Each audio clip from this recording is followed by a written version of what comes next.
नमस्कार दोस्तों, शीर्ष प्रसिद्ध पिक्चर चैनल में आप सभी लोगों का स्वागत है।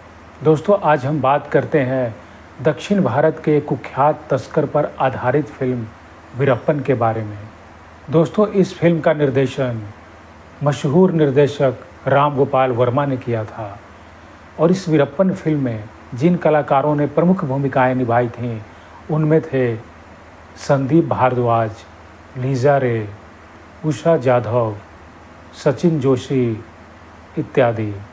दोस्तों, इस वीरप्पन फिल्म में दिखाया गया था कि कैसे दक्षिण भारत के जंगल में राज करने वाला वीरप्पन एक कुख्यात और दुर्दांत तस्कर बन बैठा और आगे जाकर इसका आतंक इतना बढ़ गया कि यह सरकार के लिए ही सिरदर्द बन गया। दोस्तों, यह वीरप्पन इतना खूंखार था कि उस दौरान इसने कई सौ लोगों की हत्याएं की थीं, जिनमें ज़्यादातर सेना के जवान और वन अधिकारी शामिल थे और इसने कई हजार हाथियों का भी शिकार किया था। 1987 में वीरप्पन चर्चे में आया जब उसने एक वन अधिकारी दिगंबर का किडनैप कर लिया था और 1993 में यह फिर चर्चे में आया जब पुलिस दस्ते से जा रही एक गाड़ी को इसने लैंड माइन से उड़ा दिया था और इस घटना में करीब 21 जवान मारे गए थे।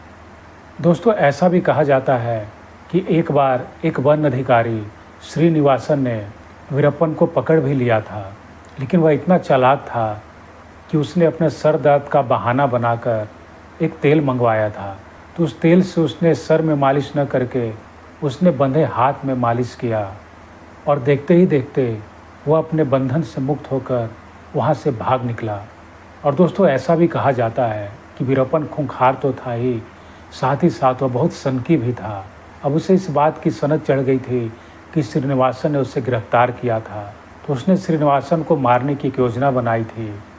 इसमें उसने अपने आप को सरेंडर कहने की बात कही थी और जब श्रीनिवासन उसकी बात पर यकीन करके जब वीरप्पन के सामने आए थे तो वीरप्पन ने उसे गोली मार दी थी और उनके साथ जो भी सुरक्षा में थे उन सभी को मार दिया था। और इतना ही नहीं, श्रीनिवासन को मारने के बाद उसका सर को काटकर वीरप्पन अपने घर ले गया था और श्रीनिवासन का कटा हुआ सर से उसके गैंग के लोग फुटबॉल बनाकर खेलते थे। दोस्तों, उस दौरान पुलिस, सरकारी तंत्र और एजेंसियां उसे पकड़ने में विफल रहती थीं। उसका एक सबसे बड़ा वजह यह भी था कि उस दौरान पुलिस के पास कोई ऐसी टेक्नोलॉजी नहीं थी जो वास्तविक रूप से उसके लोकेशन का पता लगा सके। और दूसरी सबसे बड़ी वजह थी कि वह जंगल से कभी बाहर आता ही नहीं था। और इसी बीच करीब 2000 में वीरप्पन ने दक्षिण भारत के एक मशहूर अभिनेता डॉक्टर राजकुमार का भी अपहरण किया था ताकि वह अपनी बात सरकार से मनवा सके। और वीरप्पन ने अभिनेता राजकुमार को करीब 100 दिन तक अपने कब्जे में रखा था। दोस्तों, उस दौरान एजेंसियों की यही योजना थी कि अगर वीरप्पन को पकड़ना है तो कैसे उसे जंगल से बाहर लाया जाए। और इसी योजना के तहत तमिलनाडु सरकार ने विजय कुमार के नेतृत्व में स्पेशल टास्क फोर्स का गठन किया गया और विजय कुमार को एसटीएफ का चीफ बनाया गया। आखिर वह भी दिन आया जब 2004 में एसटीएफ की टीम को एक गुप्त सूचना मिली कि वीरप्पन अपनी आँखों का इलाज कराने जंगल से बाहर आ रहा है। हालांकि दोस्तों, इस वीरप्पन फिल्म में दिखाया गया था कि लिट्टे प्रमुख वी प्रभाकरन से वीरप्पन मिलना चाहता था, जिसके चलते वह जंगल से बाहर आया था। पर वास्तविक प्रमाण की अगर बात करें तो वह अपनी आँख को इलाज कराने के लिए ही जंगल से बाहर आया था, क्योंकि एक बार उसकी पुलिस से मुठभेड़ में उसका आँख क्षतिग्रस्त हो गया था, जिसके चलते वह काफ़ी समय से अपनी आँख का इलाज कराने के लिए वह जंगल से बाहर आना चाहता था। तो एसटीएफ की टीम ने बड़ी चालाकी से वीरप्पन के लिए एक एम्बुलेंस का इंतज़ाम किया और इस एम्बुलेंस को चलाने वाले एसटीएफ के ही टीम के सदस्य थे और खूंखार वीरप्पन को इसकी तनिक भी भनक नहीं लगी और एसटीएफ के द्वारा पहले से ही तय जगह पर एम्बुलेंस को लाकर रोक दिया गया।